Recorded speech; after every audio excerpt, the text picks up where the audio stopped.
حضرت عمر رضی اللہ عنہ کے 3 سبق آموز قصے۔ جب ایک بڑھیا نے حضرت عمر کو بد دعا دی۔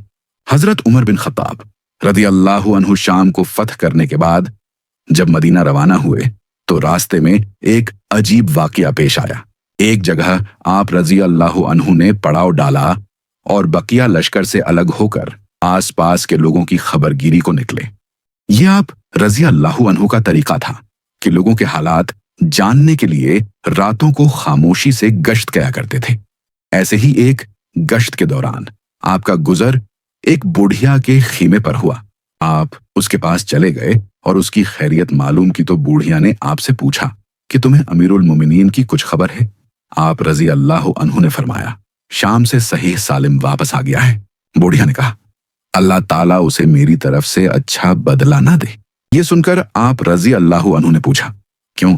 کہنے لگی، اللہ کی قسم، جب سے وہ مسلمانوں کا حاکم بنا ہے مجھے اس نے اپنے عطایا میں سے نہ تو 1 دینار دیا نہ ہی 1 درہم۔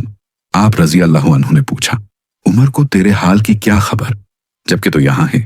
وہ کہنے لگی، سبحان اللہ، یعنی تعجب کی بات ہے، اللہ کی قسم میں نہیں سمجھتی کہ کسی کو لوگوں کا حاکم بنا دیا جائے اور اسے اپنی رعایا کی خبر نہ ہو۔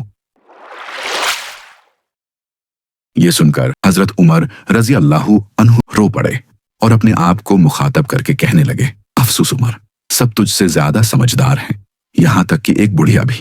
پھر آپ رضی اللہ عنہ نے اس سے پوچھا، اے اللہ کی بندی، تو عمر کو اپنی داد خواہی یعنی اپنی مانگ چھوڑ دینے پر کتنے میں راضی ہوگی اور اس کے بدلے قیامت کے دن اپنے دعوے سے دستبردار ہو جائے گی؟ یہ داد خواہی اس روز میرے لیے دوزخ سے چھٹکارے کا پروانہ ہوگی۔ بڑھیا کہنے لگی، اللہ آپ پر رحم کرے، آپ میرے ساتھ مذاق نہ کریں، بھلا آپ ایسا کیوں کہہ رہے ہیں؟ آپ رضی اللہ عنہ نے فرمایا، میں مذاق نہیں کر رہا۔ پھر بار بار اس سے پوچھتے رہے اور بوڑھیا اپنی طرف سے داد خواہی کی رقم بتانے لگی، یہاں تک کہ 25 دینار پر پہنچ کر اس کی داد خواہی حاصل ہو گئی۔ تبھی حضرت علی بن ابی طالب رضی اللہ عنہ اور حضرت عبداللہ بن مسعود رضی اللہ عنہ بھی وہاں پہنچ گئے اور انہوں نے آتے ہی کہا، السلام علیکہ یا امیر المومنین، امیر المومنین آپ پر سلامتی ہو۔ بڑھیا نے یہ دیکھا تو اپنا سر پیٹتی ہوئی بولی، آئے میرا برا ہو، میں نے امیر المومنین کے منہ پر ہی انہیں برا بھلا کہہ ڈالا۔ یہ سن کر حضرت عمر رضی اللہ عنہ نے فرمایا، کوئی بات نہیں، اللہ تجھ پر رحم کرے۔ پھر آپ نے لکھنے کے لیے کاغذ منگوایا، کاغذ نہیں ملا تو آپ نے اپنے پیوند زدہ کپڑوں میں سے ایک ٹکڑا کاٹا اور اس پر لکھا، شروع اللہ کے نام سے جو بڑا مہربان نہایت رحم والا ہے۔